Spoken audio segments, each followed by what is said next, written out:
Hari ini kuasa hukum Pak Jokowi tiba-tiba mengatakan bahwa ada pihak-pihak yang ingin mengasingkan Pak Jokowi lewat isu ijazah palsu.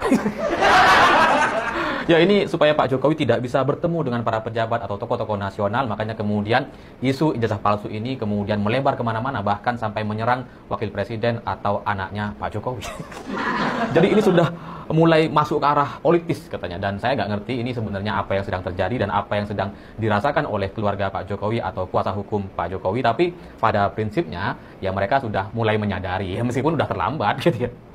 Mereka menyadari bahwa ini adalah isu yang sangat politis, tapi ya kabar buruknya ini udah sangat terlambat sekali, udah nggak bisa dikembalikan lagi atau dipulihkan dengan bukti-bukti atau narasi-narasi yang coba dibangun oleh kuasa hukum Pak Jokowi. Karena kalau seandainya ini sejak awal ijazah Pak Jokowi itu ditunjukkan gitu, maka ya nggak akan ada masalah-masalah atau tidak akan ada orang-orang yang sekarang semakin mencurigai atau semakin meyakini bahwa ijazah Pak Jokowi adalah ijazah palsu. Tapi kalau sekarang makin banyak orang yang meyakini bahwa ijazah Pak Jokowi palsu. Udah terlalu banyak gitu, dan udah terlambat gitu.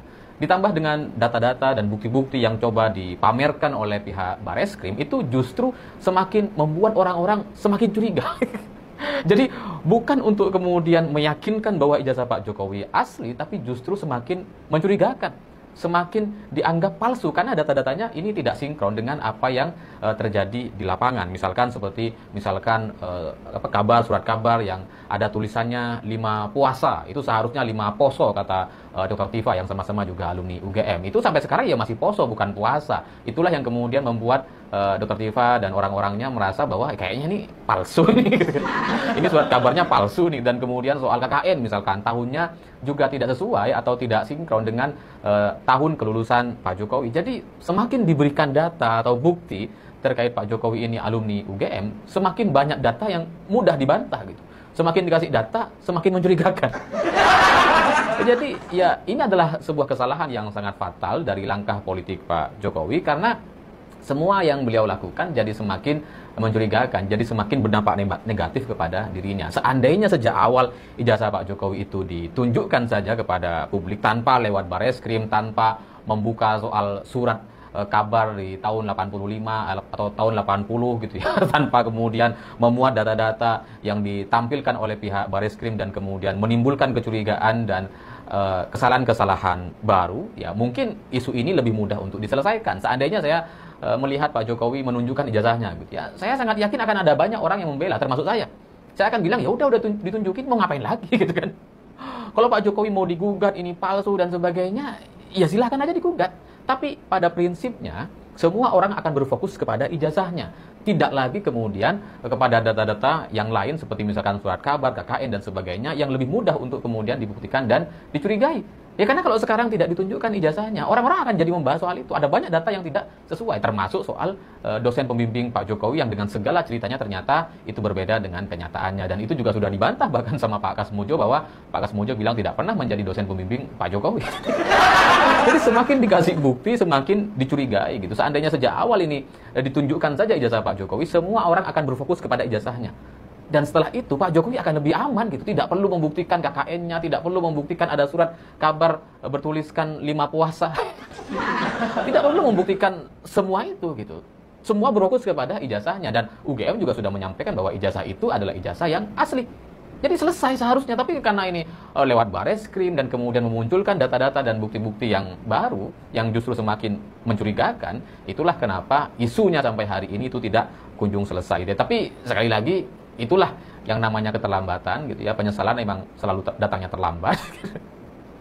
Dan kuasa hukum baru menyadari bahwa ini ada kaitannya dengan politik atau masuk ke ranah politik, ya sekali lagi sudah terlambat gitu.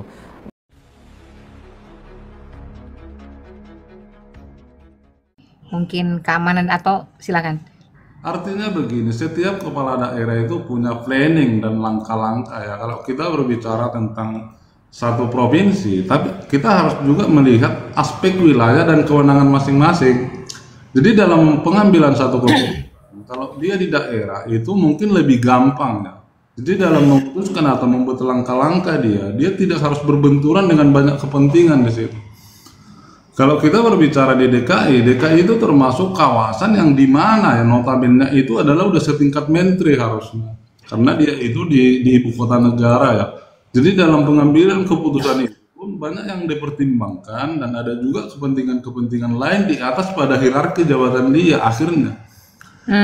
Langkah apa yang mau diambil itu terhambat dengan kewenangan yang mempunyai kepentingan di dalam hal itu.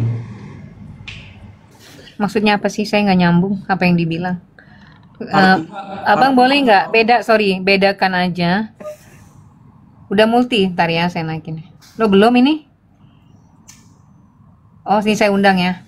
Maksud saya gini, apa yang bisa Anda lihat perbedaan cara Deddy Mulyadi dan Pramono Anung mengaplikasikan kinerja mereka? Dan ini kan tim, bukan dirinya sendiri sih sebenarnya. Bukan pribadi, tapi tim kerjanya.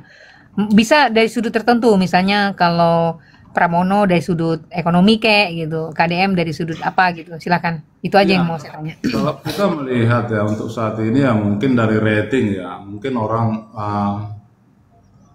Jawa Barat mengakui kinerja apa yang telah dilakukan oleh KDM, artinya memang ya harus itu sebagai patokan kepala-kepala daerah mengikuti langkah-langkah yang dilakukan oleh gubernur agar apa di dalam satu daerah itu ada peningkatan baik dari segi perkembangan ekonomi begitu.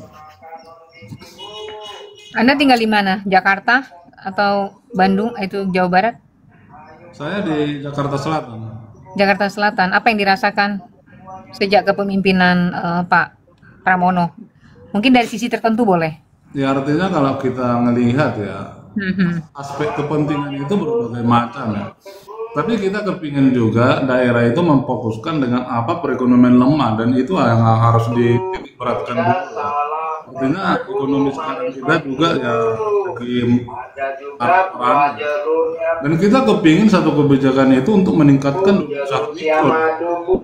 Pejabat itu berusaha langkah-langkah ya meningkatkan ekonomi masyarakat dengan UMKM kecil gitu. Suaranya hilang.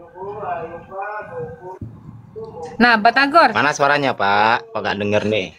Oke, saya perwakilan dari daerah Bengkulu, Pak ya. Saya menanggapi yang dipertanyakan oleh Bunda sama Advokat Roland, saya garis bawah. Kenapa KDM berani menyebarkan 50-50? Karena semua itu ada money politik yang sangat luar biasa.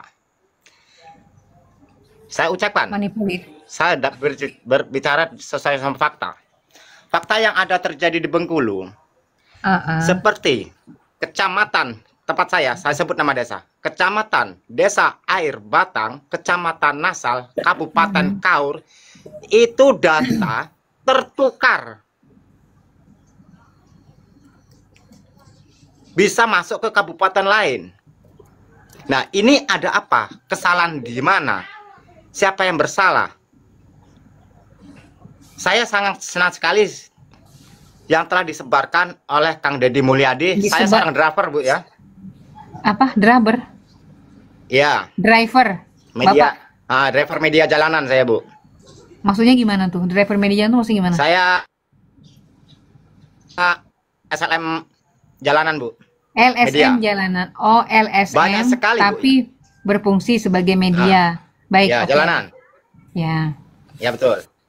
Setiap jalan dari provinsi ke provinsi lain itu sangat luar biasa. Berlobang. Oh, berlobang. Rusak. Parah. Ya. Oke, terus? Jadi, masyarakat selama ini membayar pajak tidak menikmati pajak. Oke. Satu poin. Data Indonesia ini banyak data palsu. Oke. Misalnya di bidang apa palsunya? Misalnya seperti bantuan orang miskin itu jatuh di keluarga aparatur desa. Terus? Betul, Bu. Satu poin. Terus? Seperti saya mengusulkan desa saya untuk mendapat tiang listrik, saya selalu dijegal. Oke. Data Anda palsu.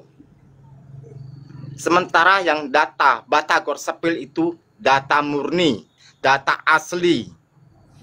Jadi, di manakah letak jati diri seorang pemimpin yang tidak peduli sama pemerintah, sementara masyarakat membayar pajak tidak menikmati pajak. Oke. Anda sekarang masih bayar pajak motor? Ya, masih, Bu. Masih. Ya. Terus kalau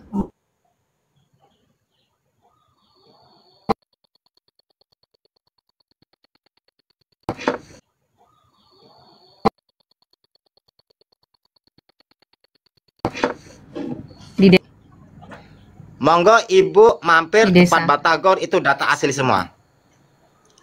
Batagor jalan luar biasa parahnya, Bu. Kanan. Oh, namanya Batagor. Iya. Nggak gini. Maksud aku gini. Ini bukan nasihat ya. Kalau kita mau berdekatan dengan seseorang, kadang-kadang walaupun kita nggak suka masuk ke dalam apa? Kelompok komunitas itu. Jadi kadang-kadang pemikiran itu bisa diambil pemikiran atau laporan itu bisa mereka eksekusi.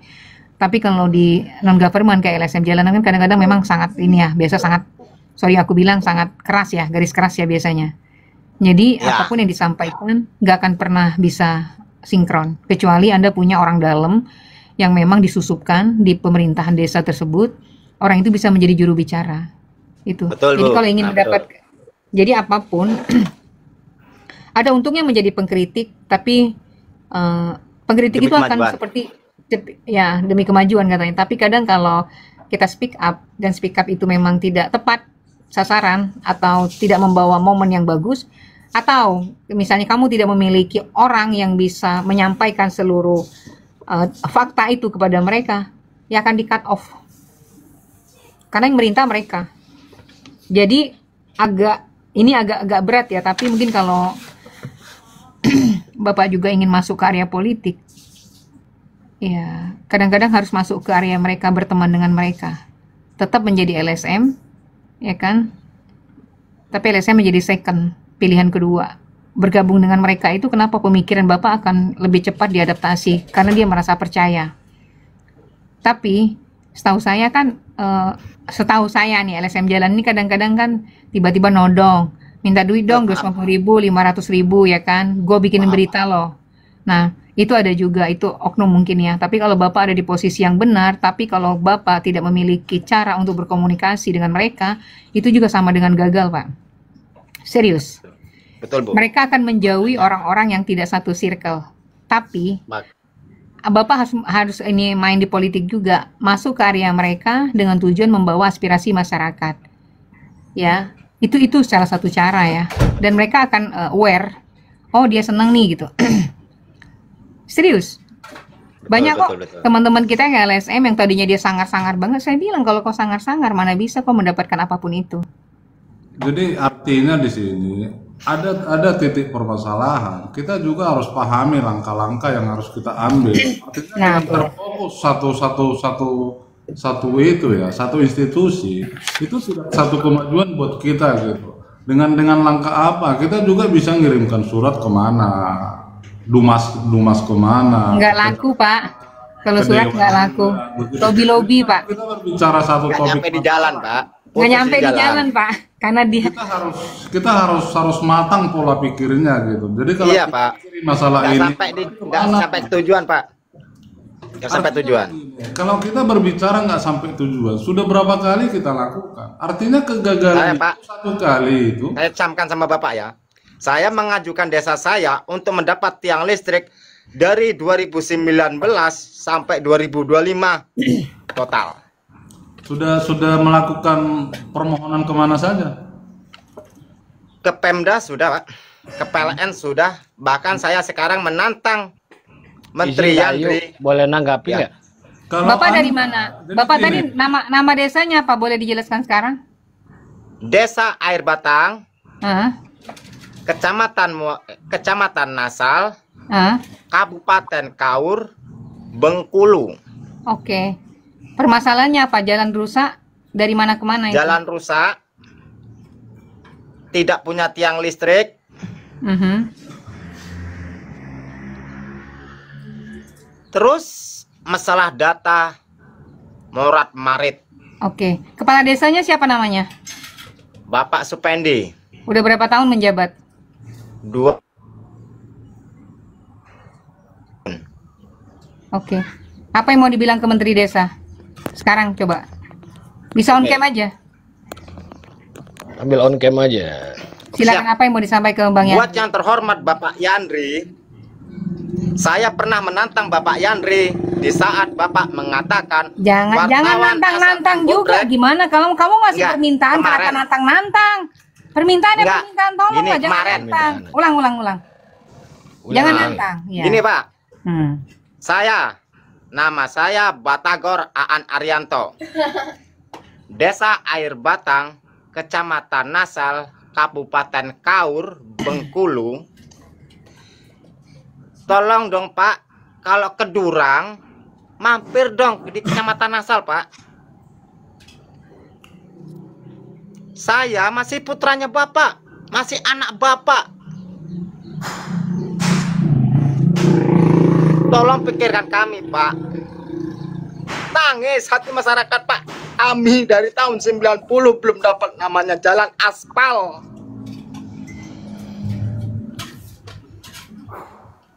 Apa perlu saya sampaikan data tiang listriknya, Bu? Boleh. Mana tiang listrik itu? Oke. Ya.